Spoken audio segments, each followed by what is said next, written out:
울퉁불퉁한 보도. 이미 타이베이에 있다. 거리의 번화함은 오사카와는 비교도 안 된다. 지하철이 없기도 해서 차도는 차로 넘쳐난다.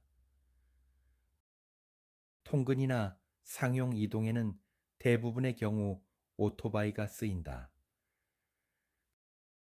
그것들이 고개처럼 차와 차 사이를 누비며 교통신호는 느슨하게 지켜질 뿐이다.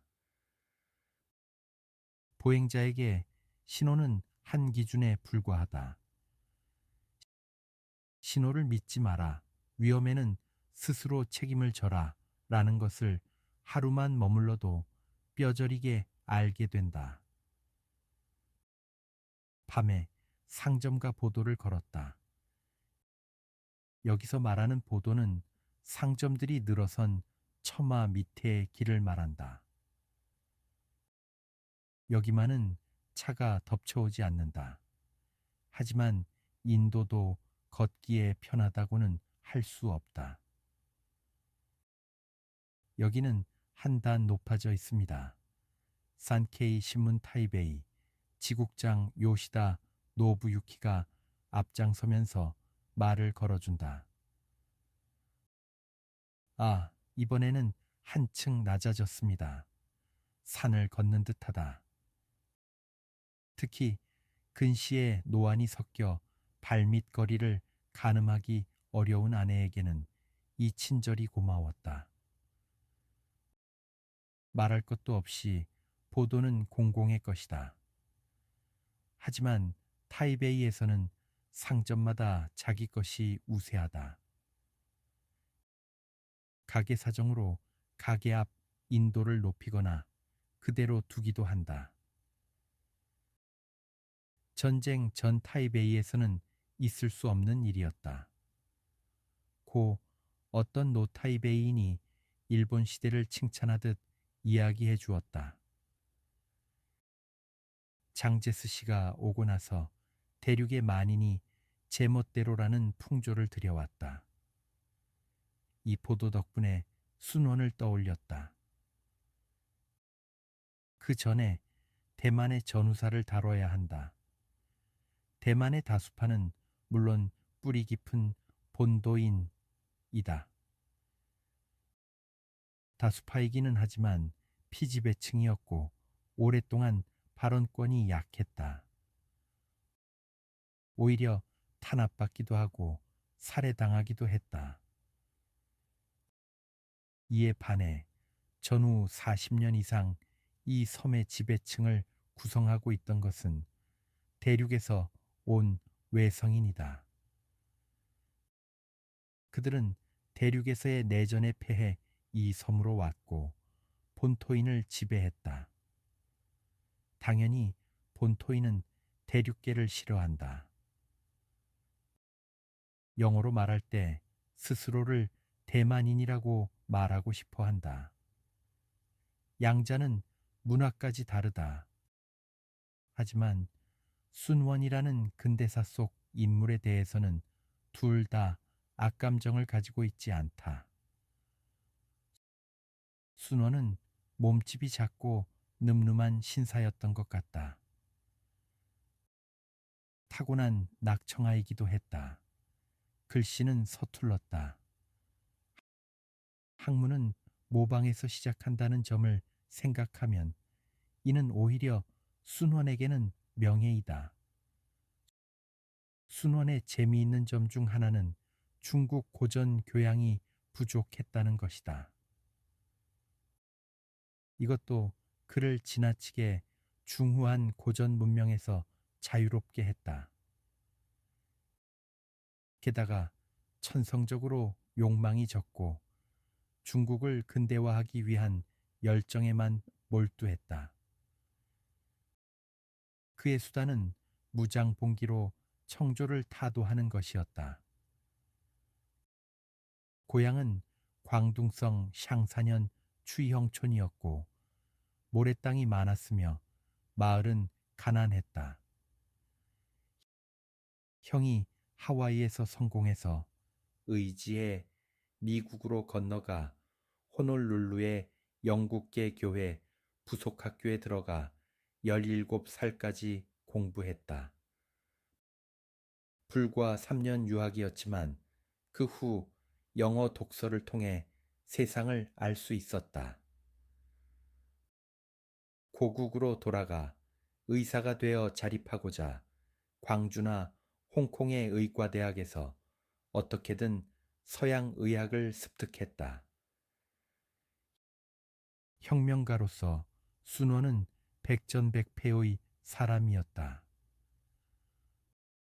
무장봉기에 실패하면 타국으로 망명하는 것을 되풀이하면서도 표정은 늘 밝았다. 그 밝음이 사람들을 매료시켰다. 손대포라는 별명이 있었던 것도 언설이 인습에 얽매이지 않고 내일에만 기대하며 말이 거창했기 때문일 것이다.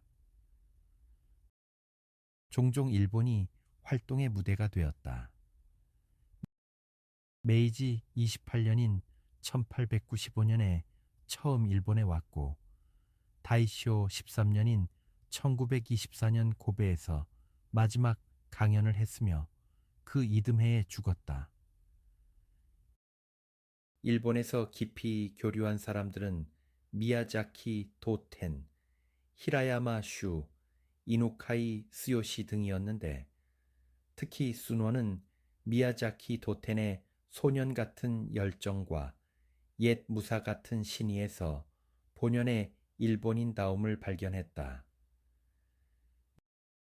유명한 삼민주의는 직접 쓴 저작이 아니라 간견속기이다.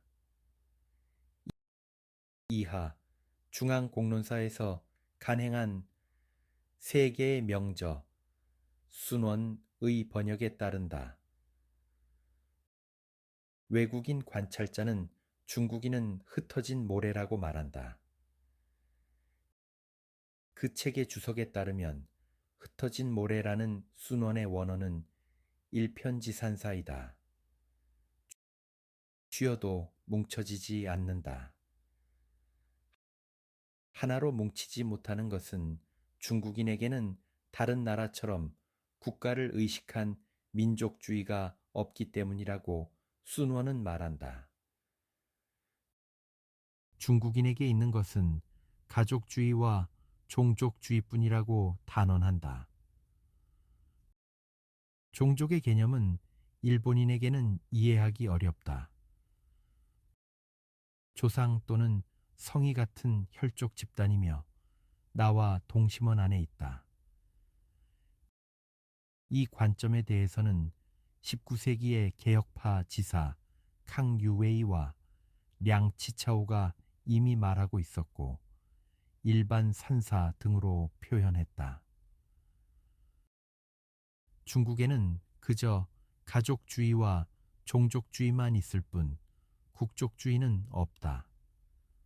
고 순원이 말한다. 국족주의란 순원이 만들어낸 말이고 혈족이라는 사적 차원을 넘어선 입장에서 공이라고도 할 수 있다. 국족주의는 애국이라고 바꿔 말해도 좋지만 순원의 입장에서 보면 조금 다르다. 애국자는 중국에 많이 있었고 지금도 있다. 역시 공공에 대해 나를 없애는 입장이라고 할 수 있다. 순원은 휘호를 부탁받으면 천하위공이라는 사자를 자주 썼다. 천하를 공적인 것으로 삼는다. 는 위에 국족주의에 대한 기대를 네 글자에 맡겼음에 틀림없다. 덧붙이자면 유교에도 드물게나마 공적인 사상이 있다. 오경 중 하나인 예기에 있다. 천하위공도 예기에 나온다. 그러나 중국 고대 사상 속에서 공을 강조한 것은 유가가 아니라 법가였다. 법가의 서적인 한비자에 이르러서는 굳이 아이에게 깨우쳐 주듯이 해석하여 공은 새 대비되는 이름이다 라고 말한다.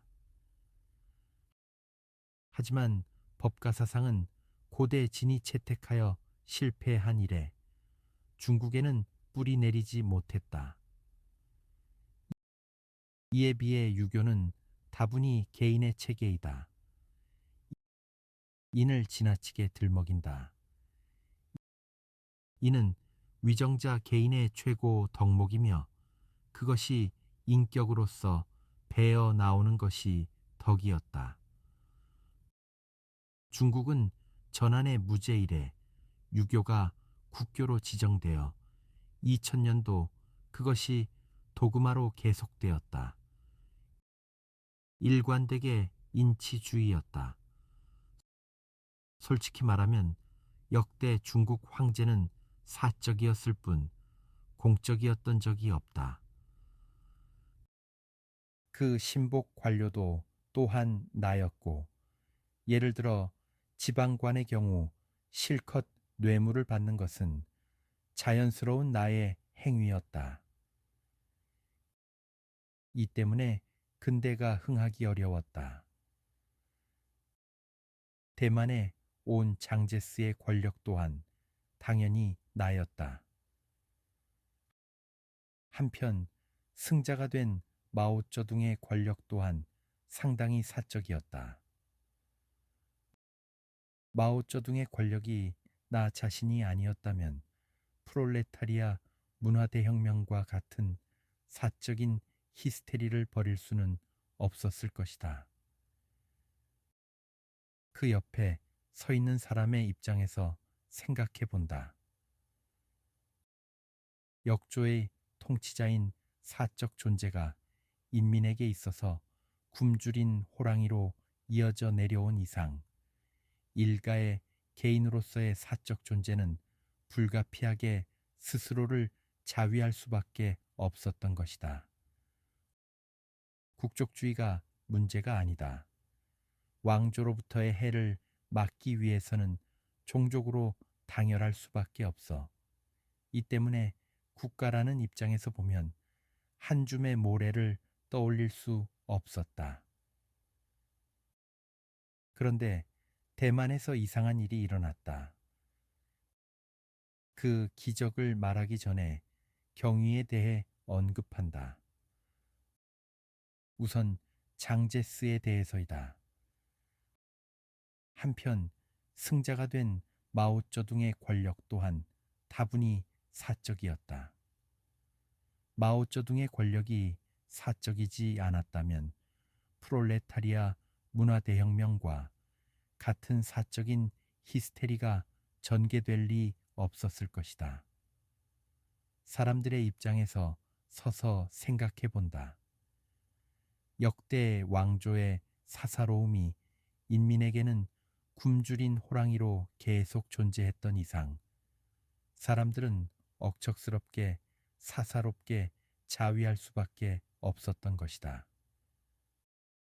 그는 절강재벌의 사대가족이라고 불린 그룹의 대변자였다고도 여겨진다. 그 생애는 파란만장했다. 밖에서는 일본의 중국 침략이 있었고 안에서는 중국 공산당의 발흥이 있었다.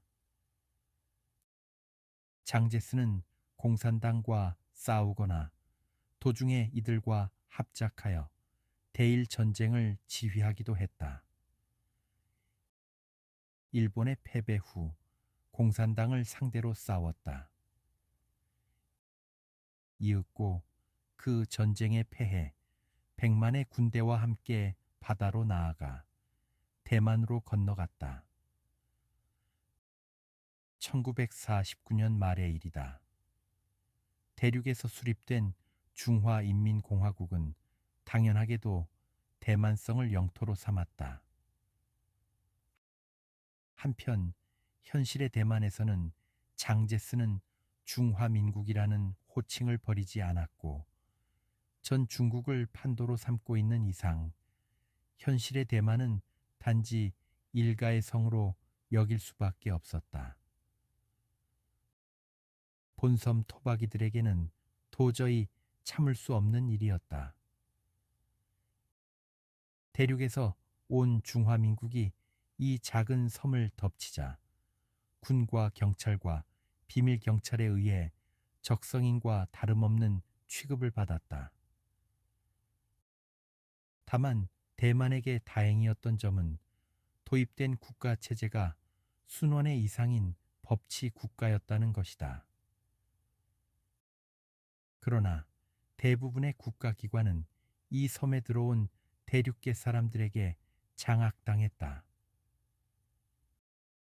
게다가 공산국가 수준의 일당 독재 체제였고 또한 계엄령이 선포되어 법치국가는 동결된 채였다. 장진권은 장제스의 장남이었다. 1910년생으로 아버지와 함께 대만으로 옮겨갔을 때는 이미 39세였다. 1925년에 혁명 직후의 소련으로 유학을 갔고 그곳에서 12년 반을 지낸 뒤 중국으로 돌아왔다. 1937년 3월 일중 전면전에 전야였다. 이 사람의 인품이나 사상에 대해서는 나는 무지하다. 하지만 그의 전기를 다소 비판적으로 쓴 사람이 살해된 것은 당시 대만 정보 당국의 사주였다고는 해도 참혹할 따름이다. 필자는 강남이라는 필명의 미국인이었다. 출판된 직후인 1984년 10월 샌프란시스코 교회의 자택에서 대만에서 온 자객에 의해 살해당했다. 일본어파는 가와카미나오 역의 장진거전간이다. 대만 시대의 장진권은 아버지 밑에서 비밀 경찰을 담당했다. 아버지의 사유물을 지키는 일이었다고 할 수 있다. 1975년 4월 장제스가 88세로 사망한 후 장진권은 조금씩 변해간다. 다소의 경위를 거쳐 7, 8년간 총통직을 계승했다. 그동안 본도인들은 경제에만 전념했고 이윽고 대만의 경제력이 향상되기 시작했다. 그러나 내외 환경은 장 정권에게 가혹해졌다. 장진권은 자신의 권력의 수명을 잘 알고 있었던 것 같아. 총통 취임 이전부터 대만인 준제를 발탁하기 시작했다. 기적이 준비되기 시작했다고 할 수 있다. 1972년 이후 미국이나 일본, 서방의 주요 국가가 중국과의 국교를 정상화하고 대만은 고립의 그림자를 심화시켰다. 게다가 국내 대만인의 불만으로 인해 내압이 높아졌다. 장진권은 1985년 12월 놀라운 일을 공언했다. 장가 사람이 권력을 계승하는 일은 없을 것이라는 것이었다. 사적인 나의 폭이라 할 만한 선언이었다. 그 다다음 해 대만이 머지않아 본도인의 것이 된다. 고 발언했고 내압을 낮추려 했다. 같은 해 7월 40년 이상의 계엄령을 해제하고 그 달에 나도 대만인이다 라고까지 공언했다. 그 이듬해인 88년 1월에 죽었다. 장진권은 죽기 4년 전에 후계자를 준비했다. 후계자는 진정한 대만인이며 온화한 학자인 리덩후이였다.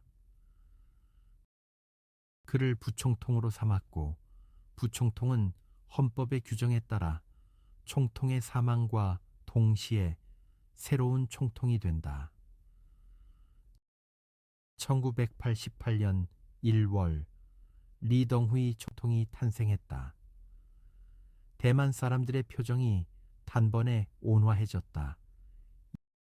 이후 5년이 된다. 진순 씨는 어느 날 밤 전화를 걸어왔다. 가도를 가다 대만편은 아직 안 나왔네. 변함없이 말이 짧았고 나도 딱히 반문하지 않았다. 어쨌든 올해 정월 휴가에 타이베이에 가기로 했다. 만약 기분이 좋다면 바로 재방문하여 섬 전체를 걷기로 했다. 이후 모든 것이 예정대로 되었다.